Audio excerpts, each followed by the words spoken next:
வணக்கம். ஜெய் வாசவி. வாழ்க வளமுடன். நற்பவி நற்பவி. ஜெய் ஸ்ரீராம். ஓம் கம் கணபதயே நமஹ. ஓம் ராம் ஹஸ்தீஸ்வராய நமஹ. குருவரில் ஆன்மீக மைய சகோதர சகோதரிகளுக்கும் முக்கோட்டி தேவர் பெருமக்களுக்கும் ததாஸ்து தேவதைகளுக்கும் சித்தர் பெருமக்களுக்கும் பிரபஞ்ச பேராற்றலுக்கும் ஸ்ரீ லலிதா தேவியின் பொற்பாத கமலங்களுக்கும் அடியேன் சிரம் தாழ்ந்த வணக்கம். விஸ்வாவசு வருடம் ஆவணி மாதம் 2ஆம் தேதிங்க. திங்கட்கிழமை தசமி திதி மிருகசீர்ஷ நட்சத்திரம். காலையில அமிர்த யோகம், இப்ப சித்த யோகம். திருச்செந்தூர் ஸ்ரீ முருகப்பெருமான் வெள்ளி யானை வாகனத்தில் பவனி.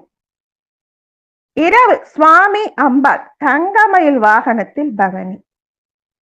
நம்ம நாட்டுக்காக தன்னையே தியாகம் பண்ண நேதாஜி சுபாஷ் சந்திர போஸ் நினைவு நாள். ஸ்ரீ லலிதா தேவி சோபானம் 23. அதுல எத்தனை சிவரூபங்கள் நிறையங்க. சொல்லுறதுதான் சொல்றோம். தென்னாடுடைய சிவனை போற்றி என் நாட்டவர்க்கும் இறைவா போற்றி அப்படிங்கிறோம். ஆனா உண்மையை சொல்ல போனா உலகம் முழுக்க யாராவது ஒரு தொல்பொருள் ஆராய்ச்சியாளர் அந்த தோண்டி எடுத்தாங்கன்னா ஒரு லிங்கம் வந்துடும். உலகம் எங்க பரவ காரணம் சோழ சேர பாண்டியர்கள் தான். பாண்டிமா நகர்ல தன்னுடைய பொற்பாத நோக திருவிளையாடல் பண்ணியிருக்கார். உத்தரகாச மங்கையில வலவேசின படலம் நடத்தியிருக்கார். அது மாதிரி ஒவ்வொரு இடத்துலயும் சிவனே ஆட்சி. எத்தனை அந்த அங்கீகார் நமக்கு அவர் கொடுத்திருக்கார். தமிழ் அப்படின்னா அவர் சிவன் தான். அவருடைய உருவமே அப்படின்னா முருகன் தான். நாம இன்னைக்கு எவ்வளவு முடியுதோ அவ்வளவு பார்க்கலாம். ஆவுடையார் கோவில். அந்த ஆவுடையார் கோவிலுக்கு போகணும்னா ஒரு நாள் போதாது. நாங்க போகும்போதே மதியம் ஆயிடுச்சு. 4 மணிக்கு மேலதான் கோவில் திறக்கிறேங்கிறாங்க. ரொம்ப தாமதமா தான் திறக்கிறாங்க. ஒரு நாள் போதாதுங்க அந்த கோவிலை பார்க்கணும்னா. ஒரு தடவை நம்ம வகுப்புல பார்த்திருக்கோம். இருந்தாலும் இன்னைக்கு எத்தனை சிவன்களோ அப்படிங்கும்போது மாணிக்க வாசகரோட நரிதன்னை பரிதன்னை நரியாக்கிய படலம் நடந்த ஆவுடையார் கோவிலை பார்க்கணும். தஞ்சை பெரிய கோவில் ராஜராஜ சோழன் சிவபாக்க சேகரன். திரு இடைச்சுரம், திரு இடை மருது. இப்படி எவ்வளவு நமக்கு கடவுள் கொடுத்திருக்காரு. நாம எவ்வளவு முடியுமோ அவ்வளவும் பார்க்கலாம். இந்த ஆவுடையார் கோவில்ல என்னங்க விசேஷம்? சிவலிங்கம் இருக்காதுப்பா. ஒரு சதுர ஆவுடையார் இருக்கும். ஆவுடையார்னா பராசக்தி பார்வதி. அதுக்கு மேல ஒரு குவளையத்தான் சாத்தி இருப்பாங்க. கனவு மாதிரி இருக்கு பார்த்துட்டு வந்து. அந்த குவளைய நைவேத்தியம் பண்ணும்போதுதான் எடுப்பாங்களாம். எப்பயுமே நைவேத்தியம் பண்ணும்போது திரை போட்டுறாங்க இல்லையா? நமக்கு பார்க்க மனசுதான் வழியா கருவியா இருக்கணும். என்ன சிறப்பு? பொதுவா தெய்வங்களுக்கு அன்னம் வச்சா அது சாதமானது பிரசாதம் ஆயிடுது. நைவேத்தியம் அப்படிங்கிறது கண்டருள பண்ணுதல். இன்னைக்கு எனக்கு இந்த நேரத்துக்கு இப்படி உணவு கொடுத்திருக்கே, உனக்கு நன்றி அப்படின்னு சொல்லி கண்டருள பண்ணுதல் தாங்க நைவேத்தியம். எல்லா கோவில்லையும் எந்த தெய்வத்துக்கானாலும் பச்சரிசியில தான் உணவு சமைப்போம். இப்ப நம்ம விநாயகர் சதுர்த்தி வருது, பச்சரிசி மாவுல தான் கொழுக்கட்டை வைப்போம். ஆனா இங்க என்ன விசேஷம்? புழுங்கல் அரிசி சாதம் சமைச்சு எம்பெருமானுக்கு முன்னாடி அப்படி கொட்டிடுவாங்களாம். அந்த ஆவி இருக்குது பாத்தீங்களா? அததான் சிவபெருமான் ஸ்வீகரிப்பாரு. என்ன பொருள்? நம்முடைய தொன்று தொட்ட பழக்கம் என்னன்னா, பச்சரிசிங்கிறது நெல்லை அப்படியே தீட்டி அரிசியா கொண்டு வருவாங்க. புழுங்கரிசின்னா நெல்லை வேக வச்சு அதுக்கப்புறம் தீட்டி கொண்டு வரதான் புழுங்கல் அரிசி. நல்லா புழுங்கி வெந்துடுச்சு. அது மாதிரி இந்த உடம்புல என்னென்ன கர்மா இருக்கோ அதெல்லாம் வெந்து போச்சு. எல்லாம் கர்மா தீர்ந்து போச்சு.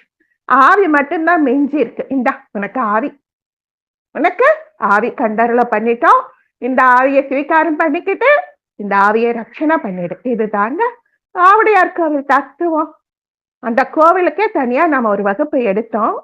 இந்த உடம்புல என்னென்ன இருக்கோ அத்தனை குறியீடுகளும் அங்க விளக்குகளா தோரணங்களா இருக்கு. அந்த சிற்பங்கள் இருக்கு பாத்தீங்களா? நம்முடைய தமிழனோட அறிவை யாராலையும் தட்டி பறிக்க முடியாதுங்க. உலகத்துக்கே ஒரு சவால். தொன்று தொட்டு வந்த அந்த பாரம்பரியம். கோவில்கள் நம்ம நாட்டோட சிறந்த கருவூலம். கோவில்கள் இல்லாத ஊர்ல குடியிருக்க கூடாதுன்னாங்க. அப்படி ஒரு கோவில் அப்படின்னா அது சிதம்பரம் நடராஜன். அதுக்கு மூல கோவில் அப்படின்னா ஆவுடையார் கோவில். அங்க உலகத்துல இருக்கிற அத்தனை பொறியாளர்களும், அதாவது இன்ஜினியர்களும் அங்க போய் தாங்க கத்துக்கணும்.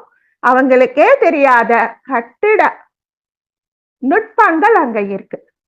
பார்த்தா கண்ணு அப்படியே பிளக்குது. என்ன சொல்றதுன்னு தெரியல. இன்னைக்கு இரும்புல எத்தனை ராடு கம்பி இதெல்லாம் செஞ்சிருக்காங்க, எத்தனை ஆணி வச்சு இணைக்கிறாங்க, அத்தனையும் தத்ரூபமா கல்லுல இருக்கு. அங்க சிவரூபமே இல்லாத ஒரு சிவம். பார்வதி தேவியும் அப்படிதாங்க, கரங்களும் கால்களும் மட்டும்தான் இருக்குமா. அங்கேயும் தெர போட்டு மறைச்சிருக்காங்க, நம்மளை பார்க்க விட மாட்டேங்கிறாங்க. அந்த இடத்துல உட்காந்து நம்ம தியானம் பண்ண கூட அலோ பண்ண மாட்டேங்கிறாங்க. அங்க ஏன் அப்படி இருக்குன்னா எல்லா பொருளும் சிவமே. சிவனுக்குன்னு தனிப்பட்ட உருவமா அங்க எதுவும் நமக்கு காமிக்கிறது இல்லை. எல்லா உயிருக்குள்ளேயும் அந்த ஜீவனே சிவம், சிவமே ஜீவன். அங்க உருவம் அப்படின்னு ஒண்ணு இருக்குதுன்னா குருந்த மரத்தடி நிழல்ல சிவபெருமான் உட்கார்ந்து தன்னுடைய பாத கமலங்களை மாணிக்க வாசகரின் சென்னியில கோயிலுக்கு பின்புறம் வைக்கிறார். அந்த பாத தீட்சை தாங்க அவங்களுக்கு. அப்படி ஒரு அற்புத கோவில். அது எல்லா இடத்திலையும் எல்லா உலகத்திலையும் இருக்கிற எல்லா ஜீவன்களுக்குள்ளும் உறைவது சிவனே அப்படின்னு சொல்றாங்க. அதத்தான் இத சொல்றாங்க. இங்க திருவாசகத்தை இயற்றினார். திருவாத ஊரான் சொல்ல சொல்ல கைப்பட எழுதியதுன்னு எழுதுறார் ஓலையில சிவபெருமான். அத அப்படியே படிச்சு பார்த்து கண்ணீர் மல்க சிவபெருமானோட அடியார்கள் திகச்சு நின்றுட்டாங்க. இங்க மாணிக்க வாசகர் சிவனுக்கு சொல்றார், சிவபெருமான் எழுதுறார். சிதம்பரத்துல மாணிக்க வாசகர் முக்தி அடைகிறார். ஒரு தத்துவம். இங்க தெய்வம் எழுதுது, மனிதன் சொல்றான். அங்க தெய்வம் நின்னு ஆடிக்கிட்டே இருக்குது, ஆத்மா அங்க போய் சேர்ந்துடுது. அந்த சிதம்பரத்துல 72,000 நாடி நரம்புகளை குறிக்கிற அந்த தங்க ஓடு ஆணி எல்லாமே அங்கேயும் இருக்கு.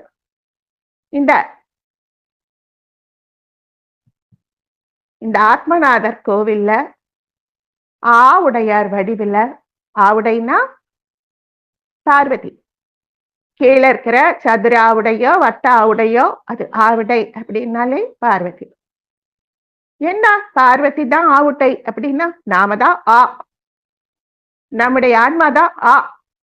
இந்த ஆவுக்கு உடையவர் சிவபெருமான். அதனாலதான் அதுக்கு பேர் ஆ உடையார் கோவில். அரு உருவாக இருக்கிற 9 தீர்த்தம் நட்சத்திர பீடங்கள். ஆவுடையாரின் பின்புறத்தில் 27 நட்சத்திர பீடங்கள் உள்ளன. புதுக்கோட்டை மாவட்டம் அறந்தாங்கி வட்டத்துல இருக்கு. எங்களுக்கு அந்த 27 இதெல்லாம் காமிக்க மாட்டேன்ட்டாங்க. புதுக்கோட்டையில அங்கிருந்து நம்ம போறதுக்கே எவ்வளவு நேரம் பிடிக்குது, அதை நாம பார்க்க விட மாட்டேங்கிறாங்க. அதுக்கடுத்து நாம இன்னைக்கு பார்க்க போற ஒரு கோவில் அப்படின்னா ராஜராஜ சோழன் கட்டிய அந்த பெரிய கோவில். அதோட தத்துவத்தையும் பார்க்கலாம். நாம இன்னைக்கு பழம் அப்படின்னா தெய்வத்துக்கு உகந்த பழம் வாழைப்பழம். ஏன்னா அதுதான் விதை இல்லாதது. பூவன் பழம் அப்படின்னா பிரம்மாவா. மொந்தன் பழம் அப்படின்னா முகுந்தனான மகாவிஷ்ணுவா. பேயன் பழம் அப்படின்னா சிவபெருமானா. ஏன்னா பித்தா, பிறைசூடி, பேய் இப்படி எல்லாம் அவரை வர்ணிச்சு பாடுறாங்க இல்லையா, அந்த பேயன் பழமா. நமக்கு தெரியும் அத்ரி அனுசூயாவுக்கு குழந்தைங்களா இவங்க பிறக்கிறாங்க. பார்வதி, சரஸ்வதி, லக்ஷ்மி இவங்கள தேடுறாங்க. எங்க பொண்டாட்டிங்க வந்தா நம்முடைய குழந்தை பருவம் மறைஞ்சு போயிடுமோ, அம்மா அப்பா விட்டு பிரிச்சிடுவாங்களோன்னு பயந்துகிட்டு கொல்லையில இருந்த மரங்களுக்கு பின்னாடி போய் ஒளிஞ்சுக்கிட்டாங்களாம். சிவபெருமான் மறைந்து நின்ற வாழை மரம் பேயன் பழமரம், பேயன் பழம். மகாவிஷ்ணு மறைஞ்சு நின்ன வாழை மரம் முகுந்தன். மகாவிஷ்ணுவோட பேரு முகுந்தன். அதனால அது மொந்தன் பழமா போயிடுச்சு. ஆனா அந்த மொந்தன் பழத்தை யாருமே நாம நைவேத்தியத்துக்கு வைக்கிறது இல்ல. பிரம்மாவுக்கு ஒளிஞ்சிக்க கிடைச்ச மரம் பூவன் பழம். பொதுவா எங்க வீட்டுல பூவன் பழமும் சுவாமிக்கு படைக்க மாட்டோம். ஏன்னா பூம்பழம் வந்து புளிப்பு படைக்க கூடாது அப்படின்னு சொல்லுவாங்க. இப்படி தெய்வங்கள் பழ மரங்களாக நமக்காக காட்சி கொடுத்திருக்காங்க. அந்த பேயன் பழம் ருசி அவ்வளவு நல்லா இருக்குமா. நம்முடைய ராஜராஜ சோழன் கட்டிய கோவில் எத்தனை தரம் வேணாலும் பார்க்கலாம், எவ்வளவு நேரம் வேணாலும் பார்க்கலாம், எத்தனை தரம் போனாலும் அத்தனை நுட்பமா பார்த்துக்கிட்டே இருக்கலாம். புதுசு மாதிரி தெரியும். எல்லாரும் செய்யற ஒரு தப்பு என்னன்னா, கங்கை கொண்ட சோழபுரம் பெரிய கோயிலான ராஜராஜ சோழன் கட்டிய தஞ்சை கோவில்ல இதுல இருக்கிற சிற்ப நுட்பங்களை அவங்கவுங்க யோசிச்சுக்கிறது. அவன் எவ்வளவு நுட்பமா கட்டி இருக்கான் சோழன். அங்க ஒரு கோவில்ல சிவனும் பார்வதியும் ஒரு அடியாருக்கு சிரசுல கிரீட்டம் சுடுறா அப்படி ஒரு மகுடம் சுடுறா அப்படி இருக்கும். இது ராஜராஜ சோழனுக்கு சிவனும் பார்வதியும் மகுடம் சுடுறாங்கன்னு சொல்லுவாங்க. இல்ல, சண்டேஸ்வர நாயனாருக்கு சண்டேஸ்வர பட்டம் கொடுத்த ஒருவன் தான் அது. அதே மாதிரி அந்த ராஜராஜ சோழன் கட்டிய கோவிலை கும்பிட்டுட்டு, அந்த பெரிய சிவலிங்கத்தை கும்பிட்டுட்டு நம்ம படி இறங்கி வரும்பொழுது ஒரு பக்கம் தாமரப்பூ பூத்தா அப்படி இருக்கும், இன்னொரு பக்கம் தாமரப்பூ அப்படி குவிஞ்சா அப்படி இருக்கும். காலை அப்படின்னா சூரியனை பார்த்து தாமரை மலருதான், மாலை அப்படின்னா தாமரை குவியுதான். அதோட நுட்பம் அங்க இருக்கும். அவ்வளவு பெரிய கோவில்ல அவருடைய உருவமே கிடையாது சிவபாத சேகரனுக்கு. ராஜராஜ சோழன், ராஜேந்திர சோழன், கருவூர இவங்க 3 பேர்த்தோட இமேஜ் இது வரைக்கும் நாங்களும் எத்தனையோ தரம் போயிருக்கோம், தேடி இருக்கோம், எங்களுக்கும் கிடைக்கல. அந்த உருவமானது ஒரு கொஞ்சம் தாழ்வான ஒரு சின்ன பள்ளத்துக்கு கீழே இறங்கி பார்க்கணுங்கிறாங்க. அங்கதான் அப்படியே பொத்துனா அப்படி வச்சிருக்காங்களாம். யார் யார் என்னென்ன நிபந்தம் கொடுத்தாங்களோ அத்தனையும் எழுதி வச்சிருக்கிறாரு. நினைச்சப்பெல்லாம் சிவனை பார்க்கணும் அவருக்கு. ஏன்னா ராஜராஜ சோழனே ஒரு சித்தன் தான். அவருக்கு எத்தனையோ மனைவிகள் இருந்திருக்கலாம், அந்தப்புற நாயகியர்கள் இருந்திருக்கலாம், அது சரீர சம்பந்தம். ஏன்னா அவர் சித்தர், நினைச்சா சிவனா பார்க்கணும்னு வருவார். அணுக்க தொண்டர் அப்படின்னு நாம சொல்றோம் இல்ல, கைலாசத்துல வாழறவங்களா, உருத்திரக்கோட்டி மக்கா ஜனங்கள் அணுக்க தொண்டர்கள் அப்படின்னு எல்லாம் சொல்றோம்ல. அதனால நினைச்சா கலையில குளிச்சுட்டு அப்படியே கோயிலுக்கு போயிட்டு வந்துடலாம், சத்தம் போடாம ஓடி வருவாராம். அதுக்கு ஒரு வாசல் வேணும் அப்படின்னு பெருந்தச்சன் அவனுடைய பேரை கூட அங்க செதுக்கி வச்சிருக்காங்க. அந்த எல்லா தச்சர்களும் சிற்பிகளும் இருக்காங்க இல்லையா, அந்த சிற்பிகளோட தலைமை சிற்பி பேரு பெருந்தச்சன் ஒரு பட்டம் கொடுத்திருக்காரு. சரி அரசு உங்களுக்காக ஒரு ஏற்பாடு பண்ணலாம் அப்படின்னு அரண்மனையில இருந்து கோயிலுக்கு வர்றதுக்கு ஒரு வாயில் வச்சிருக்காங்க. அதுக்கு பேரு அணுக்கன் வாயில். அதையும் நாங்க பார்த்தது இல்லை, ஏன்னா நமக்கு தெரியறது இல்ல. எங்க கோயில மூடிடுவாங்களோ, கும்பல நிக்கிறோம், சாமிய பாக்குறோம். கோவில் கருவறைய சுத்தி இருக்கிற ஒரு சந்துக்குள்ளார பழங்கால ஓவியங்கள் இருக்குதான், அதெல்லாம் அனுமதி இருந்தாதாமா உள்ள விடுவோம் அப்படின்னு அர்ச்சகர்கள் சொல்றாங்க. இன்னை வரைக்கும் உலகத்திலேயே சிறந்த அதிசயம் எது அப்படின்னா தஞ்சை பெரிய கோவில், ஆவுடையார் கோவில், சிதம்பரம் நடராஜர் கோவில். இது மாதிரி இன்னொன்னு உருவாக்க முடியாதுங்க.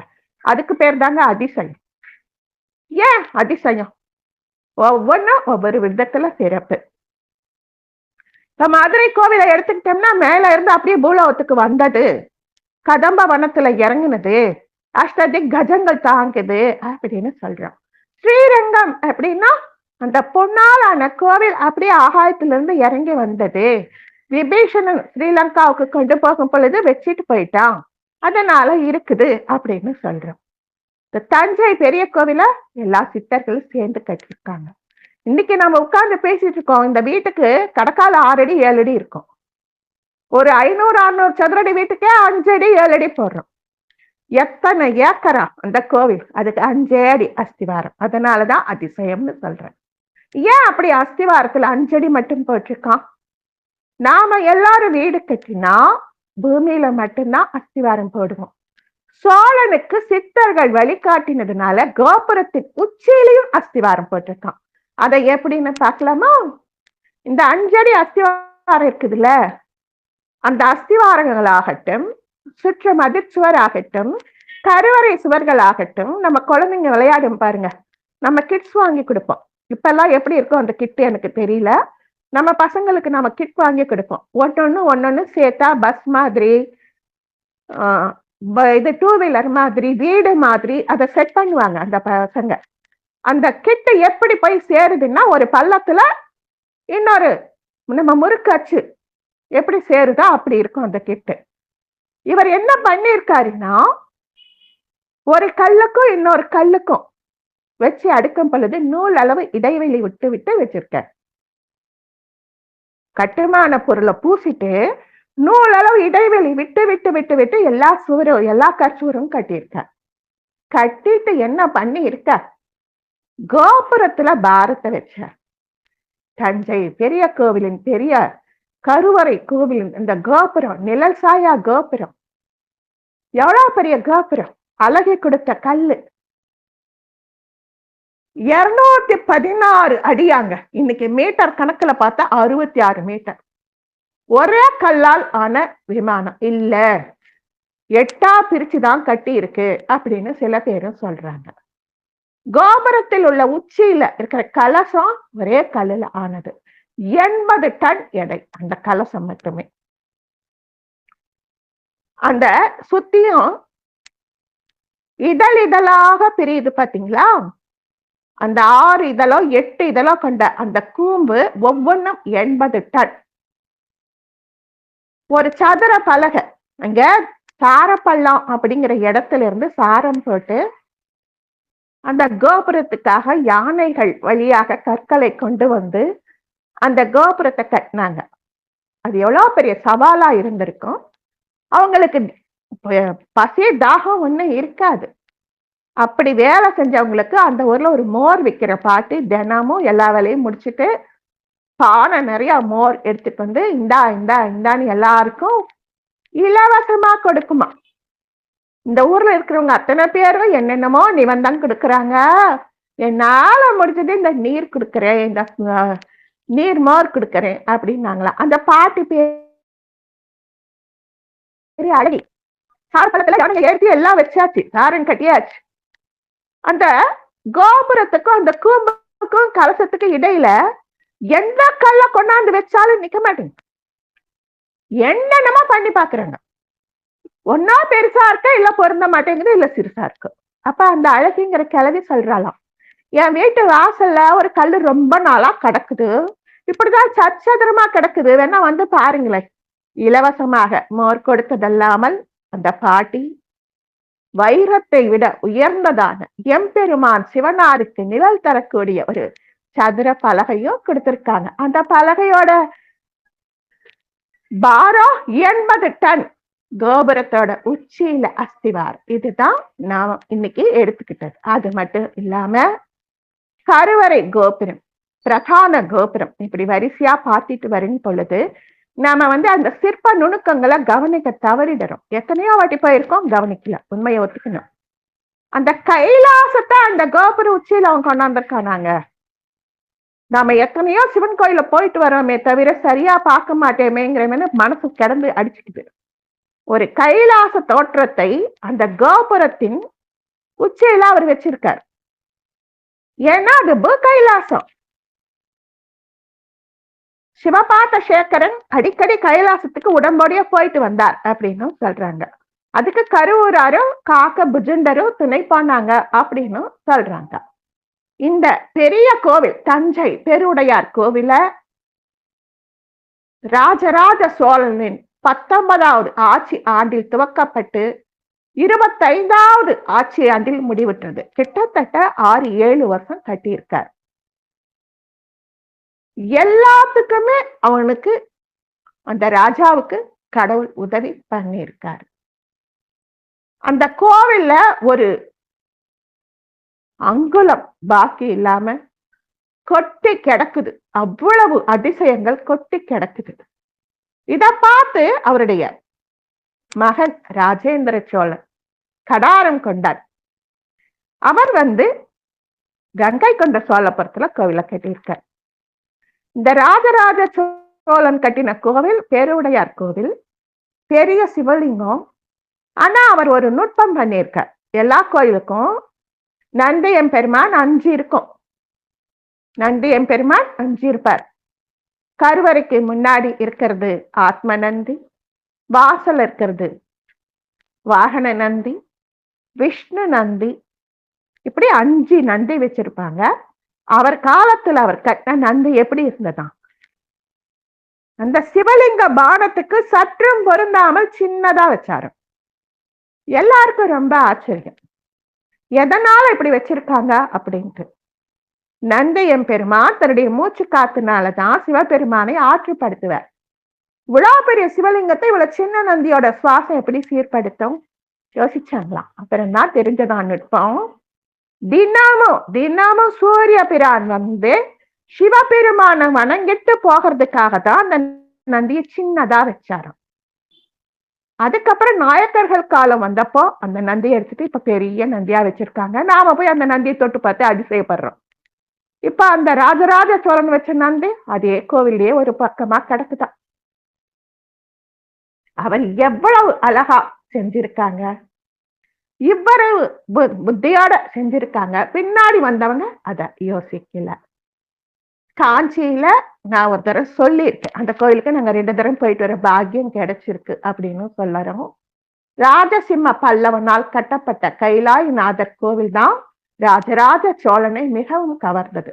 அதாவது மாமல்லபுரம் கட்டினா பாத்தீங்களா ராஜராஜ சோழன், அவருடைய கட்டுமானம் அடியே சொல்லியிருக்கேன். இங்க ஒரு ஞாபகப்படுத்த, கருவறைக்கு 2 பக்கமும் பிலம் இருக்கும், துவாரம்.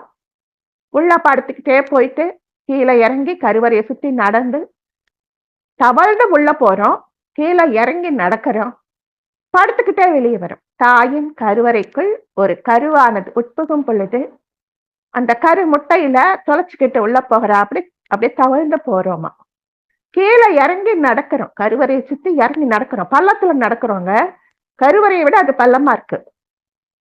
இந்த உலகத்துல நம்ம போடாத ஆட்டம் எல்லாம் போட்டுட்டு மறுபடியும் படுத்துக்கிட்டே வெளியே வரும். ஒன்றா யம தர்மராஜனை பாக்குறோம், இந்த உயிரை எடுத்துட்டு போற யம தர்மராஜன். அதுக்கப்புறம் மறுபடியும் சிவனை பாக்குறோம். இந்த நுட்பங்களை எல்லாம் பார்த்த ராஜராஜ சோழன் எல்லா இடத்தையும் சுத்தி பார்த்தாரு.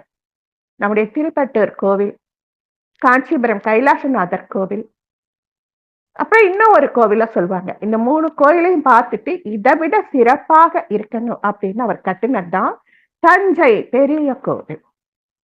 இந்த ராஜேந்திர சோழன் அப்பாவை விட தான் சிறப்பாக பேர் வந்துடக்கூடாது அப்படின்னு ராஜராஜ சோழன் கட்டிய கோவில் ஆண் கோவில், ராஜேந்திர சோழன் கட்டிய கோவில் பெண் கோவில். இப்ப கங்கை கொண்ட சோழபுரத்துக்கு மோடி போனாரு அப்படின்னு எல்லாம் பேசிக்கிறோம். அது அவ்வளவு சிறப்பு, அவ்வளவு அதிர்வலைகள். ஒரு நாட்டின் பிரதமர் அங்க வராருன்னா அந்த இடத்துல எவ்வளவு ஒரு அதிர்வலைகள் இருக்குன்னு அவர் தெரிஞ்சு வந்திருப்பாரு. ரொம்ப நாள் நாங்க அதை பார்க்கணும்னு யோசிச்சு அதுக்கப்புறம் 2 தடவை ஒரு தடவை போயிட்டு வந்தோம். அதுலயும் இவ்வளவு நுட்பங்கள் இருக்கு எங்களுக்கு தெரியல. இனிமே எங்க போறா அப்படி இருந்தாலும் எல்லாத்தையும் கையில வச்சுட்டு, செல்போன் இப்ப கையில இருக்கு, பார்த்துக்கிட்டு போகணும்னு அன்னைக்குதான் நாங்க தெரிஞ்சுக்கிட்டோம். நம்ம திருவிடை மருதூர் கோவில், இது இடை மருதூர். புடார்ஜுனம், இட்டார்ஜுனம், இன்னொன்னு முட்டார்ஜுனம். அர்ஜுனம் அப்படின்னா மருதமரம். இந்த திரு இடை மருதூர் இடைப்பட்ட கோவில். இந்த மருத மரம் தான் எங்க ஸ்தல விருட்சம். மகாலிங்கம் சிவபெருமானுக்கு என்ன பூஜை பண்ணணும், எப்படி ஆச்சமணியம் எல்லாம் சொல்றேன்ல பத்தட்டியா. முதல்ல சிவனை குளிக்க வைக்கணும், உடம்பு தொடச்சு விடணும், அவருக்கு சந்தனமும் இந்த விபூதி எல்லாம் வச்சு குளிர பண்ணணும். நாம அவருக்கு கங்கா ஜலத்தை அப்படியே தாரா பாத்திரத்துல ஊத்திக்கிட்டே இருந்தா உச்சியில விழுந்தா அவர் குளிர்ச்சி ஆயிடுவார். இது நம்முடைய பழக்கம். நல்லா விபூதியும் சந்தனம் குங்குமமும் வச்சு விட்டுருவோம், வேஷ்டியை கட்டி விட்டுருவோம். இதே வடக்கு பக்கத்துல ஓமத்தங்காய கொண்டாந்து வச்சிருவாங்க. ஏன்னா அவர் பாசானம் சாப்பிட்டாராம். ஒரு பாசானத்துக்கு இன்னொரு பாசானம் மருந்தான். நாம வருஷத்துக்கு ஒரு தடவை விநாயகருக்கு எருக்கம் இலப்பட்டு வைப்போம். அந்த பக்கம் போனாலே எருக்கம் இலை, எருக்கங்காய், இப்படித்தான் ஓமத்தங்காய் எல்லாம் கொண்டாந்து வைக்கிறாங்க. எல்லா இடத்துலயும் ஒரு தாயின் அன்போடு தான் செய்யறாங்க. இப்ப இந்த உலகத்துக்கு கும்பகோணத்துல தான் முதல்ல அமிர்த கலசம் விழுந்தது. கும்பம் விழுந்த இடம் கும்பகோணம். திருவிடை மருதூர்ல ஒரு பெரிய மகாலிங்கம் இருக்கு. அந்த மகாலிங்கத்துக்கு சிவனே எப்படி நம்ம மதுரையில இம்மையிலே நன்மை தருவார் கோவில்ல தன்னுடைய கல்யாணத்துக்கு ஒத்தாசையா இருக்கணும், தான் எப்படி ஆட்சி பண்ணணும் அப்படின்னு தெரிவிக்கிறதுக்காக சிவனும் பார்வதியுமே உட்கார்ந்து சிவலிங்கத்தை பூஜை பண்ணுவாங்க. நாம எப்படி பூஜை பண்றோமோ அப்படி. அது மாதிரி இந்த மகாலிங்கத்துக்கு சிவபெருமானே உட்கார்ந்து பூஜை பண்ணியிருக்கார். 27 நட்சத்திரம் கோயில் அங்க இருக்கு. அத்தனை விட சுத்த பிரகாரத்துல ஒரு சிவலிங்கம் இருக்கு. அந்த சிவலிங்கத்திலிருந்து ஒரு கரம் வெளியில ஆசீர்வாதம் பண்ணுது. எதுக்காக அப்படின்னா அதுக்கும் ஒரு கதை சொல்றாங்க. நம்ம 27 நட்சத்திரங்களுக்காக 27 சிவலிங்கம் வச்சிருக்கும் பொழுது அங்கே கரம் கொண்ட சிவலிங்கத்தை நாம பார்க்க முடியுது. ஆனா அப்போ எங்களுக்கு அது தெரியல. அதுக்கப்புறம் இப்ப கதை எங்களுக்கு தெரியுது. அந்த கதைய உங்களுக்கு நாங்க சொல்லறோம். எதனால சிவபெருமானுக்கு கரம் வெளியே வந்துச்சான்? மூலவரின் சிவலிங்க திருமேனியிலே வலது கரம் உள்ளது. எல்லாம் ஆலய அலங்காரம் ஆபரணம் எல்லாம் போட்டுறாங்க, நமக்கு ஒன்றும் தெரியல. ஒரு முகம், 2 முகம், 3 முகம், 4 லிங்கம், 108 முகம் கொண்டது அஷ்டோத்திர லிங்கம். 1008 லிங்கம் முகம் கொண்டது சக்கசர லிங்கம். இங்க கரங்களோடு கூடிய ஒரே ஒரு கரத்தால ஆசீர்வாதம் பண்றது வலது கரம் நீண்டு இருக்கு. எப்பயுமே சிவலிங்கங்கள் எந்த ரூபம் இல்லாம அரூபமா தான் இருக்கும். ஏன் வலது கரம் நீண்டு இருக்கு அப்படின்னா, இப்ப அவர் எல்லாத்தையுமே செஞ்சு கொடுத்துட்டார் நமக்காக. நீங்க இப்படி பண்ணுங்க, இந்த மாதிரி எல்லாம் செய்யுங்க அப்படின்னு சொல்லி கொடுத்துட்டார். அத ஒரு அணுக்க தொண்டர் பார்த்து அது மாதிரி சரி இப்படி செய்யலாமா அப்படின்னு கேட்க, வலது கரம் நீண்டு ஆசீர்வாதம் பண்ணி சரியாதான் பண்றீங்க அப்படின்னு சொல்றாங்க. நம்ம சிவலிங்கம் அப்படின்னு சொன்னாலே சக்கசரலிங்கமும் அஷ்டோத்திரலிங்கம் மட்டும்தான் நமக்கு தெரியும். ஆனா ஆந்திராவில குடிமல்லம், திருப்பதிக்கு போறவங்க எத்தனையோ தரம் போயிட்டு நாம போனதில்லை. குடிமல்லம் உலகத்திலேயே முதல் சிவலிங்க திருமேனி அதுதான் அப்படின்னு அவங்க சொல்றாங்க. எப்படி இருக்குன்னா, ஒரு ராக்கெட் ஒரு ஸ்பேஸ் மேல விடறோம்ல, ஒரு ஸ்பேஸ் ஏவுகணை, அது மாதிரி கம்பீரமாக முன்பக்கமாக ஒரு வேடன் ரூபம், பின்பக்கமாக ஒரு ரூபம், அதுக்கெல்லாம் ஆடை போட்டு அலங்காரம் பண்ணியிருக்கிறதுனால நம்ம பக்கத்துல போய் பார்த்தாலும் நமக்கு தெரியல. ஒரு விண்கலத்தை ஏவுகின்ற ஒரு ஸ்பேஸ் டைரக்டர் மாதிரி அவர் இருக்காராம். அது உலகத்துல அதுதான் 10,000 20,000 வருடங்களுக்கு முன்னால வந்த கோவில் அப்படிங்கிறாங்க. அதனாலதான் அதுக்கு பேரு குடிமல்லம். குடி அப்படின்னா கோவில், மல்லம் அப்படின்னா பூர்த்தி அல்லது பூரணம். முதல் கோவில் இதுங்கிறாங்க. நாம என்ன நினைச்சிட்டு இருக்கோம் இத்தனால? திருவிடை மருதூர்ல இருக்கிற சிவலிங்கம் தான் முதல் கோவில். மதுரை எம்பெருமான் பூலோகத்தில் பார்வதி மணந்த கோவில் தான் முதல் கோவில். இப்படி எல்லா இடத்துலயும் நாம சொல்லிட்டு இருக்கோம். ஆனா இப்படியும் ஒரு கோவில் இருக்கு அப்படின்னு நாங்க போய் பார்த்தோம். கருவறை இருக்கு, அர்த்த மண்டபம் இருக்கு, அதுக்கப்புறம் வெளியில ஒரு தலம் இருக்கு, அங்க ஒரு நந்தி சுத்து பிரகாரத்துல எப்பயும் சிவன் கோயில் இருக்கிற விக்கிரகங்கள் எல்லாம் இருக்கு. ஆனா ரொம்பவும் பழசு நல்லாவே நமக்கே தெரியுது. அவ்வளவு தொன்மையிலும் தொன்மையான ஒரு கோவில் தான் அந்த குடி மல்லம். நம்ம சிவலிங்கத்துல 4 முகம் இருக்கிறது. நம்ம தென்பொன் பரப்பில காக்க புஜண்டர் வச்சதுல 16 பட்டை லிங்கம், அது ஒரு வகுப்புல பார்த்திருக்கோம். அதுக்கப்புறம் காஞ்சிபுரத்துல ஒரு லிங்கம் இருக்கு, அதுக்கு பேரு தர்மதாரா லிங்கமாங்க. அடியேன் இத்தனை தரம் போயிருக்கோம்னு சொல்றோம், இத பார்த்திருக்கோமா இல்லையான்னு எங்களுக்கும் தான் தெரியல. இப்ப யாருக்காவது பாக்கியம் கிடைச்சா போயிருப்பாங்க. காஞ்சிபுரத்துல ராமநாதர் கோவில்ல தர்மதாரா லிங்கம் இருக்கு. இந்த லிங்கம் 32 பட்டையோட இருக்காங்க, வரி வரியா இருக்கு. இப்ப அஷ்டோத்திர லிங்கம், சகஸ்ர லிங்கம் அப்படின்னா குட்டி குட்டியா வெள்ளை துணுக்கு வச்சு உட்ட வச்சா அப்படி இருக்கும், குட்டி குட்டியா மொட்டு மொட்டா இருக்கும். இது வரி வரியா இருக்கு, தர்ம தாரா லிங்கம். நம்ம அபிராமி அந்தாதியில ஒரு பாட்டு வரும், 2 படி தங்கப்படி சிவபெருமான் கொடுத்து பிரளயம் எல்லாம் முடிஞ்சதும், அம்மா நீ பூலோகத்துக்கு போயிட்டு வா, இந்த 2 படியில இருக்கிற விதைகளை வச்சு பூ உலகம் செழிக்கட்டும் அப்படின்னு. தர்மசம் வர்தனியா 32 அரண்களை செய்யக்கூடியவளாக எடுக்க எடுக்க குறையாத விதைகளோட, விதைகள்னா தாவரங்கள் மட்டுமில்ல மனித விதைகளும் அதுல நிரம்பி இருந்ததாம். அந்த 32 அரண்களை குறிக்க 32 பட்டைகளுடன் காணப்படுகிறது. பல்லவர் காலம், பல்லவர்கள் நிறைய செஞ்சிருக்காங்க. நம்ம சேர சோழ பாண்டியனை மட்டும்தான் நினைச்சிட்டு இருக்கோம். இந்த தடவை நாங்க சென்னை போனப்போ ராஜசிம்ம பல்லவனோட மனைவிகள் கட்டிய கோயில் எல்லாம் கடல் கொண்டது, அந்த சுனாமி வந்தப்ப வெளியே வந்தது. மைவிலி செல்வி ரங்கபதா நாயகின்னு அவங்க பேரு. அந்த 2 கோயிலையும் பார்த்துட்டு வந்தோம். அது மாதிரி பல்லவர்கள் நிறைய செய்யறாங்க. 32 வகையான தர்மங்களை குறிப்பதாக இந்த லிங்கம் இருக்குதான். 32 பட்டை, 32 பட்டைனா தர்மத்தின் அம்சமா. இந்த லிங்கம் 8ஆம் நூற்றாண்டை சேர்ந்தது, 1200 வருஷங்களுக்கு முன்னாடி. காஞ்சிபுரம் ராமநாதர் கோவில் தர்மதாரா லிங்கம் ராமநாதர் கோவில்ல இருக்கு. லிங்கத்துக்கு முன்பாக அமர்ந்திருக்கும் நந்தி இறைவனை நேராக பார்க்காமல் சற்றே வலதுபுறமாக திரும்பிய நிலையில் உள்ளது. என்ன காரணம்? சிவனுக்கும் நந்திக்கும் மத்தியில போகக்கூடாது, பரிவர்த்தனை, அவங்கள தொந்தரவு பண்ணக்கூடாதுன்னு சொல்வோம். இது தர்மதாரா லிங்கம். தர்மத்தின் குரல் கேட்டுக்கிட்டே இருக்குமா, அதை செவி மடுப்பதற்காக நந்தி எம்பெருமான் கொஞ்சம் காதுகளை சிவபெருமானை நோக்கி திருப்புனா அப்படி இருக்குமா. அந்த தர்மதாரா லிங்கம் காஞ்சிபுரத்துல ராமநாதர் கோவில் இருக்கு. சங்கராங்கித லிங்கம் அப்படின்னு ஒண்ணு இருக்கு. அந்த சங்கராங்கித லிங்கம் எங்க இருக்கு? அது எனக்கு கிடைக்கல. அந்த சங்கராங்கித லிங்கமும் இன்னொரு துளைகள் கொண்ட ஒரு லிங்கமும் எனக்கு எங்க இருக்குன்னு தெரியல.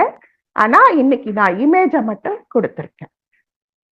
சென்னையில திருவடி சூளம் ஞானபுரீஸ்வரர் கோவில்ல மரகத லிங்கம் இருக்குதான். இப்ப இருக்கா என்னன்னு எனக்கு தெரியல. அங்குள்ள ஞானபுரீஸ்வரர் கோவில் மரகத லிங்கம் இருக்கு. இந்த லிங்கம் பார்க்க பச்சை நிறத்தில் இருப்பதால் மரகதம். அபிஷேகத்தின் போது இதன் நிறம் மாறுவதை பார்க்கலாம். மரகத லிங்கத்தை வழிபடுவது கல்வியிலே சிறந்து விளங்கலாம், சகல தோஷங்கள் நீக்க உதவும். திருவடி சூளம் ஞானபுரீஸ்வரர் கோவில் கிழக்கு நோக்கி அமைந்துள்ள சிவாலயம். பிரதான வாயில் தெற்கு நோக்கி உள்ளது. மரகத லிங்கத்துக்கு தீபாராதனை காட்டும் பொழுது அதன் ஜோதி வடிவை காணலாம். அந்த லிங்கத்தை தரிசிப்பதால் எல்லா நன்மைகளும் கிடைக்கும். நம்ம ரிஷிவந்தியம் ஒரு கோவில் கேள்விப்பட்டிருக்கோம், அடியேன் போனதில்லை. யாராச்சும் போயிருக்கீங்களா இனிமே எனக்கு தெரியல. அந்த ரிஷிவந்தியம் கோவில்ல அபிஷேகம் பண்ணும் பொழுது லிங்க ரூபத்துக்கு மத்தியில பார்வதி தேவியோட ரூபம் தெரியுமாங்க. எவ்வளவு ஒரு அற்புதம். இப்ப சிதம்பரத்துல ரத்தின சபாபதிக்கு அபிஷேகம் பண்ணும் பொழுது தீபாராதனை காட்டும் பொழுது அந்த ஸ்பட்டிக லிங்கமானது பின்புறத்திலே முன்புறத்திலே அந்த ஜோதி ரூபமா நமக்கு தெரிவாரு. அது மாதிரி ரிஷிவந்தியத்துல தேவியோட ரூபம் தெரியுமா. இந்த செங்கல்பட்டுக்கு பக்கத்துல இருக்கிற ஞானபுரீஸ்வரர் கோவில் இறைவன் கோவர் ஞானபுரீஸ்வரர், இறைவி கோவர்த்தனாம்பிகா, 2 மலைகளுக்கு இடையில அமர்ந்திருக்கு. சம்பந்தர் பசியால் வாடும் பொழுது இறைவன் இங்கே இடையன் வேடத்திலே வந்து அவருக்கு பால் கொடுத்து உதவியதாக கூறப்படுகிறது. சீர்காழியில அம்மா பால் கொடுத்திருக்காங்க, செங்கல்பட்டுல அப்பா பால் கொடுத்திருக்காங்க. இந்த கோயிலின் புராண பெயர் திரு இடைச்சுரம். நாம இன்னைக்கு திருவடி சூழம்னு வச்சுட்டோம். அதுக்கு திரு இடைச்சுரம்.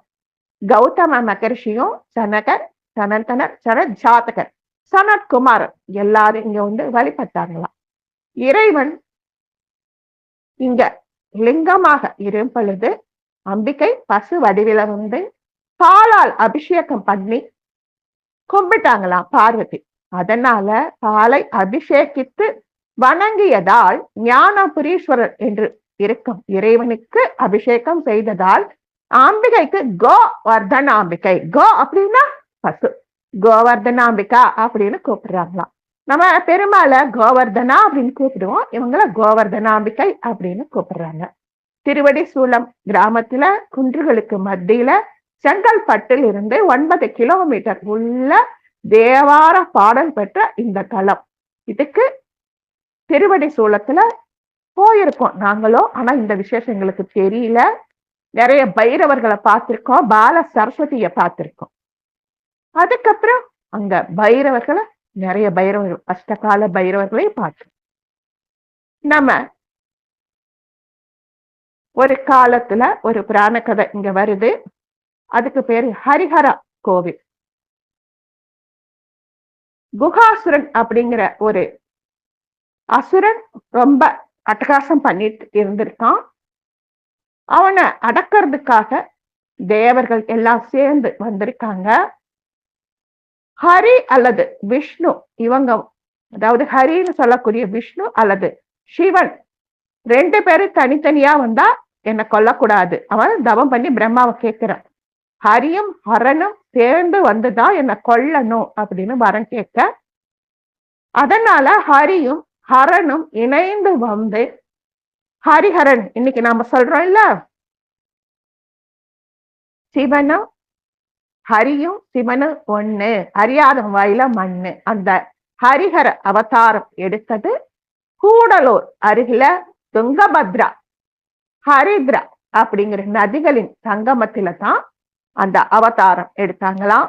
நாம கூட அம்பிகை ஊசி முனையில தவம் இருந்து ஹரிஹரனை கண்டாங்க அப்படின்னு சொல்றோம். அதே மாதிரி துங்கபத்ரா ஹரித்ரா நதிகளின் சங்கமத்திலையும் ஹரிஹர ஈஸ்வரர் கோவில்ல சிவனும் ஹரியும் ஒன்னா இருக்கிற கோலம் இருக்கு. அப்புறம்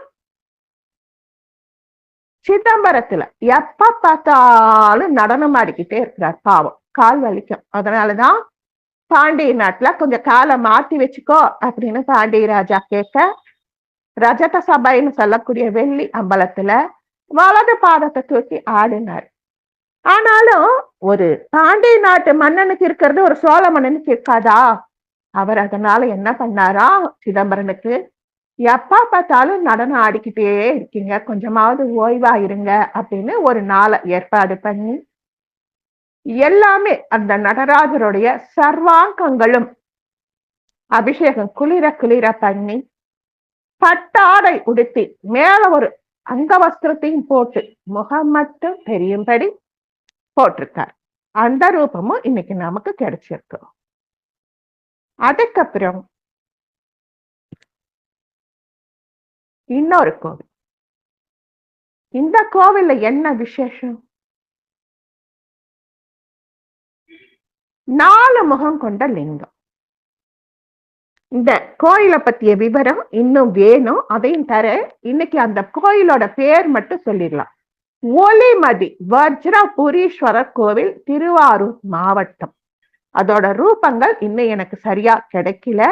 அதுக்கு பேரு ஒளிமதி வஜ்ரபுரீஸ்வரர் கோவில் அப்படின்னு சொல்றாங்க. அந்த கோயில்ல அவர் எப்படி இருப்பாரு அப்படிங்கிறத நாம அடுத்த வாரம் பார்த்துக்கலாம். இந்த கோவில்கள் ஒவ்வொன்னும் ஒவ்வொரு விதமா இருந்தாலும் எல்லா இடத்துலையும் இருக்கிற பெரிய கோவில் அப்படின்னா சைவர்களுக்கு சிதம்பரம். ஆனா உண்மைய சொல்ல போனா நாம தஞ்சை பெரிய கோவில தான் வச்சுக்கணுமா. அவர் சித்தராச்சா சதா சர்வ காலமும் கருவூராரையோடையும் காக்கபுஜண்டரோடையும் போயிட்டு வருவார் இல்லையா. அப்போ எல்லா தேசங்களுக்கும் மட்டுமல்ல, எல்லா காலங்களுக்கும் போயிட்டு வந்திருக்க. ராஜராஜ சோழன் கால தேச வர்த்தமானத்தை மிஞ்சியவர். அவருடைய காலத்துக்கு முற்பட்ட காலத்தையும் அவர் பார்த்திருக்கார், அவருடைய காலத்துக்கு பிற்பட்ட காலத்தையும் அவர் பார்த்திருக்கார். இதுக்கு பேர் தான் கால தேச வர்த்தமானத்தை தாண்டுதல். அல்லது அதுக்கு இதுக்கு எவ்வளவு தூரம், எவ்வளவு யுகம், எவ்வளவு வருடங்கள் இருந்தாலும் அத்தனை பயணப்படுறது. நேற்று இன்று நாளை மூன்றையும் பார்த்திருக்கார். அதனால அவரால் அந்த பெரிய கோவிலை கட்ட முடிஞ்சதாம். அவர் அப்படி பறந்து பார்க்கும் பொழுது எகிப்திய பிரமிடுகளின் கட்டுமான முறைக்கும் தஞ்சை மற்றும் கங்கை கொண்ட சோழபுர கோவில்களின் கட்டுமான முறைக்கும் ஒத்துமை இருக்கும். ரெண்டுலையுமே கோள்களின் கதிர்வீச்சுக்கள் அதன் மைய பகுதியில் குவியுமாறு வடிவமைக்கப்பட்டுள்ளது. நவகிரகங்கள் இருக்காங்கல்ல, இன்னைக்கு நம்ம மதுரையில மொட்டை கோபுரத்துல ஏரியல் வியூல இருந்து பார்த்தாக்கா, இந்த விண்கலம் இதுல பார்த்தாக்கா அந்த கோவில் நாற்சதுரமா தெரியாம வட்ட வடிவுல தெரியுற அப்படி தெரியும் அப்படின்னு சொல்றாங்க. அது நிஜமா பொய்யா எனக்கு தெரியாது. மதுரையில் இருக்கிற அதிசயம் வேற எங்கேயும் கிடையாது அப்படின்னு சொல்றாங்க. எல்லா கோவில்களையும் மேல இருந்து ஏரியல் வியூல சரியான விகிதத்துல படம் எடுக்க முடியும்னு அந்த மொட்டை கோபுரம் இருக்கிற இடத்துலயும் இன்னும் சில இடங்களையும் மட்டும் மதுரையில எத்தனை தரம் புகைப்படம் எடுத்தாலும் விண்வெளி வீரர்களால் சரியான முறையில எடுக்கப்பட முடியல. ஏன்னா அது ஒரு ஸ்பேஸ். இப்ப விண்வெளி வீரர்கள் போய் தங்குறாங்க பாருங்க, அதுக்கு பேர் ஸ்பேஸ் அப்படின்னு சொல்லுவாங்க. அங்க போய் தங்கி அவங்க விண்கலத்தை ஏதாவது சரி பண்ணணும்னா சரி பண்ணிட்டு அதுக்கப்புறம் வருவாங்க. அந்தரத்துல ஒரு ஸ்பேஸ் இந்த காலத்துல வச்சிருக்காங்க. பூலோகத்துல ஒரு ஸ்பேஸ் அந்த காலத்திலே பாண்டியர்கள் காலத்துல கட்டியிருக்காங்க. அப்ப பாண்டியர்களும் கால தேச வர்த்தமானத்தை மிஞ்சியவர்கள் அப்படின்னு சொல்றாங்க. கங்கை கொண்ட சோழபுரத்தை அவர் எத்தனை தரம் அப்பாவை பார்த்து கட்டினாரோ அதே மாதிரி தஞ்சாவூர் பெரிய கோவில அவர் நிறைய தரம் விண்வெளி பயணம் பண்ணிதான் ராஜராஜ சோழன், கருவூரார், காக்கபுஜண்டர் இவங்க கட்டியிருக்காங்க. எல்லாரா குகை எப்படி மேல இருந்து கீழே குறைஞ்சி வந்திருக்கு. முழுசா பார்க்கணும்னா ஆயுள்காலம் பத்தாதுங்க. ஒரு இன்ச்சு பாக்கி இல்லாம பார்க்கணும்னா இப்ப இந்த சேலம் அப்படின்னு சொன்னாலே சேலத்துக்கு 100 வருஷம் இருந்தாலும் பத்தாது, அவ்வளவு கோயில்கள் இருக்கு. அப்படி இருக்கும்போது எல்லாரும் மேல இருந்து குறைஞ்சுக்கிட்டே வந்திருக்காங்க. படியேறி போய் பார்த்தாலும் மூச்சுதான் வாங்குதே தவிர பாட்டில தண்ணி தான் குடிக்கிறோமே தவிர அங்க இருக்கிற அத்தனை சிற்ப நுணுக்கங்களையும் நம்மளால பார்க்க முடியல. ஒவ்வொரு சிற்பமும் ஒவ்வொரு கதை சொல்லுது. அதையும் பார்த்துட்டு வந்திருக்காராம். அதையும் பார்த்துட்டு இந்த பிரமிடுகளையும் பார்த்துட்டு நிறைய சித்தர்களை கலந்து ஆலோசித்து ஆயக்கலைகள் 64 இருக்கிற நுணுக்கங்களை உணர்ந்து அதுக்கப்புறம் தான் பெரிய கோவிலை கட்டியிருக்கார். உத்தம வகை. இப்ப நம்ம கோபுரங்களை 96 வகையான கோபுரங்கள்னு சொல்றாங்க. அடியேனும் தேடுறேன், அதோட பெயர்கள் கிடைச்சா நான் வைக்கிறேன். இந்திர விமானம், கஜபிருஷ்ட விமானம் இருக்கிறதுல சிறப்புமாங்க. திருமியச்சூர் கோவில்ல கஜபிருஷ்ட விமானம், அதாவது யானையின் பின்புறத்தை ஒத்தது.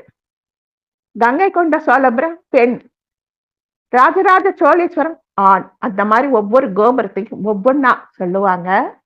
இத என்ன சொல்றாங்கன்னா தட்சிணமேரு அப்படிங்கிறாங்க. கைலாசங்கிறது வடக்குல இருக்கு, நாம தெற்குல இருக்கோம். அதனால இத தட்சிணமேரு அப்படின்னு சொல்றாங்க. அந்த கோபுரத்து உச்சியில கைலாசத்தை வடிவமைச்சிருக்கிறது இப்பதான் உதாரணமா சொல்றாங்க. கோரக்க சித்தரும் இதுக்கு உதவி புரிஞ்சாராம்.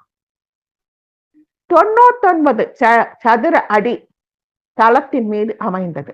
அந்த 80 டன் பலகை சொன்னமே அது 99 அடி சதுர அடித்தளத்தில் அமைந்தது. 5 பகுதிகளாக அதை பிரிச்சிருக்காங்க. அந்த மேல் தளத்தை நடுவே உள்ள பகுதி மற்ற பகுதிகளை விட பெரியது. தரை மட்டத்துக்கு கீழே இருக்கும் தளத்தில் இருந்து சிகரம் வரை சுத்து சுவருன்னு நாம சொல்றோம்ல, இப்ப கோவில நாம ஏறும் பொழுது 2 பக்கம் கதவு இருக்கும். தலவாசல குவிஞ்சு தொட்டு கும்பிட்டு ஆணவம் கண்மம் மாயை இங்கேயே போயிடணும்னு சொல்லிட்டு தாண்டி போவோம், மிதிக்க மாட்டோம். அதத்தான் அவங்க என்ன சொல்றாங்கன்னா, தரை தளத்தில் இருந்து சிகரம் வரை, பாதாளத்துல பள்ளத்துல இருந்து கடக்கால இருந்து கோபுரம் வரைக்கும் குடாவும் மாட்டமும் அப்படின்னு ஒரு சொற்றொடர் வந்திருக்கு. அவங்க கட்டி இருக்கிற விதம், குடாவும் மாடமும் மாறி மாறி கட்டியிருக்காங்க. அதாவது இந்த இடத்துல எனக்கு சரியா புரியலைங்க, ஆனா அந்த நூல் அளவு இடைவெளி விட்டதுதான் இப்படி சொல்றாங்களான்னு எனக்கு தெரியலைங்க. யாழி 8 பக்கமும் யாழி வச்சிருக்காராம். மேலேயும் கீழேயும் பத்ம தலங்கள் உடையதும் அரைவட்ட வடிவத்தில் பிரம்மாண்டமாக அமைந்ததுதான் அந்த உச்சி கோபுரம். பத்ம தலம் அத சொல்றாங்க. அதுலயும் கல்வெட்டுக்கள் பதிச்சிருக்கான். அந்த தாமரைய குமுதம்னு சொல்லுவாங்க. குமுதம் கிழக்கு மூலையில் குறுக்காக திரும்பும் போது விளிம்பிலே எண் கோணமாக வெட்டப்படுகிறது. இது எல்லாமே சிற்ப கலைஞர்களோட நுணுக்க வார்த்தைகள், அப்படியே தரை. கண்டமும் கபோதமும் நெருக்கி காட்டப்பட்டு உள்ளன. குமுதத்திற்கு நேர் உயரத்தில் வரி விமானம் காணப்படுகிறது. வரிசையாக பல சிங்கங்கள், அவற்றின் மீது சிங்கங்களை ஓட்டுபவர், மூளைகளில் சிங்கங்களுக்கு பதிலாக மகரங்களும் போர் வீரர்களும், இப்படி நிறைய நிறைய நிறைய சொல்றாங்க. அந்த அழகிங்கிற கிளவிய இடைச்சின்னு சொல்றாங்க. இடைச்சிக்கல் அழகி, அவங்க மோர் கொடுத்ததுனால அந்த கல்லையும் அங்க வச்சிருக்கிறாங்க அப்படிங்கிறாங்க. ஒரு செவிவழி சும்மா ஒரு கதை கூட அந்த காலத்துல உண்டு. ராஜராஜ சோழன் எல்லா கால தேச வர்த்தமானத்துக்கு பயணப்பட்டு வந்தார் இல்லையா? கும்பாபிஷேகம் முடிஞ்சிச்சு இல்லையா? அசைவ தூங்குறாராம். சிவபெருமான் வராராம். வந்தப்போ இவருக்கு என்ன ஒரு எண்ணம், நாம எவ்வளவு பெரிய கோயிலை கட்டிட்டோம், சித்தர்களோட அனுகிரகத்தினாலதான் நாம இதெல்லாம் கட்டணும் அப்படின்னு அவர் நினைச்சுக்கிட்டே படுக்கிற. அந்த நான் அப்படிங்கிறது அந்த ராஜராஜ சோழனையும் அந்த சிவபாத சேக்கனையும் கூட விடல. சிவபெருமான் கனவுல வரார். வந்துட்டும் சிவா பாத சேகரா அப்படின்னு கூப்பிட்டாராம். சிவன் வச்ச பேர் தான் சிவபாத சேகரா. கனவுலயே எந்திரிச்சு உட்கார்ந்து கை கூப்பி கும்பிடுறாராம். ஆஹா சிவனே, நான் என்ன புண்ணியம் பண்ணிருக்கணும், நீ எனக்கு காட்சி கொடுத்திருக்கியே, நான் கட்டின கோவிலோட நிழல் உனக்கு பிடிச்சிருக்கா? எப்படி நான் கட்டின கோயிலோட நிழல் உனக்கு பிடிச்சிருக்கா? நான் கட்டின கோவில் வந்துருச்சா? சிவபெருமான் கனவுல சொல்றாரு, இடைச்சி கல்லின் கீழ் இதமாய் இருக்கிறேன். ஒண்ணுமே புரியல, கனவு கலைஞ்சு போச்சு, எந்திரிச்சு உட்கார்ற. இடைச்சி கல்லின் கீழ் இதமாய் இருக்கிறேன். என்னடான்னு பெருந்தச்சனை கூப்பிட்டு காலையில அடிச்சு பிடிச்சு ஓடி போய், சிவபெருமான் இப்படி சொல்றாரு, என்னப்பா என்ன சமாச்சாரம் அப்படின்னு கேட்க, இடைச்சி அப்படின்னா பால் மோர் தயிர் விற்கிறவங்கள இடையற்குலம்னு சொல்லுவாங்க. அந்த இடைச்சி அம்மா ஒரு கல்லு கொடுத்தாங்க, 80 டன்னு. அத மேல வச்சு அதுக்கு மேலதான் நாம அந்த குமுதம்னு சொல்லக்கூடிய 8 தலமா இதெல்லாம் விரியக்கூடிய விமானம் கட்டி இருக்கோம் அப்படின்னு பெருந்தச்சன் சொன்னாராம். ஆஹா, எனக்குள்ள இருந்த அந்த துளி ஆணவமும் போச்சு. இடைச்சி கல்லின் கீழ் இதமா இருக்கிற இறைவா, எனக்கு இனிமே ராஜராஜ சோழன்னு சொல்லிக்க மாட்டேன், நீ கொடுத்த சிவபாத சேகரன் அப்படிங்கிற பேரைத்தான் வச்சுக்குவேன் அப்படின்னு சொன்னாராம். இது உண்மையா பொய்யா தெரியாது. அதே மாதிரி திரு இடைச்சுரம் பத்தியும் திருவடை சோளத்தை பத்தியும் இன்னும் நிறைய இருக்கு. ஆவுடையார் கோவிலை பத்தி ஒரு தரம் பார்த்திருக்கோம், ஆனா பார்க்க முடியாத பார்க்கவே முடியாது, நம்மளால உண்மையை ஒத்துக்கணும். அந்த கோவில்ல இருக்கிறவங்கள நாங்களே சரியா பார்த்தது இல்லம்மா, இப்படிதான் சொன்னாங்க. அவ்வளவு கற்சங்கிலிகள். நாங்க எங்களுக்கு தெரிஞ்ச தாரமங்கலத்துலதான் அவ்வளவு வினோதம். இது வினோதத்துக்கே ஒரு வினோதமான கோவில் ஆவுடையார் கோவில். யாருக்கு வாய்ப்பு இருக்கோ போயிட்டு வாங்க. இன்னைக்கு சில வித்தியாசமான சிவரூபங்களை பத்தி பார்த்தோம், சில வித்தியாசமான இமேஜ்களை அம்மாவுக்கு அனுப்பியிருக்கேன். இவ்வளவு நேரம் பொறுமையா கேட்ட அத்தனை நல் உள்ளங்களுக்கும் சகோதர சகோதரிகளுக்கும் பிரபஞ்ச பேராற்றலுக்கும் ஸ்ரீ லலிதாதேவியின் பொற்பாத கமலங்களுக்கும் தட்சிண கைலாசமான தட்சிண மேரு ஆன சிவபாத சேகரன் கட்டிய கோவிலுக்கும் அடியேனின் சிரம் தாழ்ந்த வணக்கம். வாழ்க வளமுடன். ஜெய் வாசவி. நற்பவி நற்பவி. ஜெய் ஸ்ரீராம்.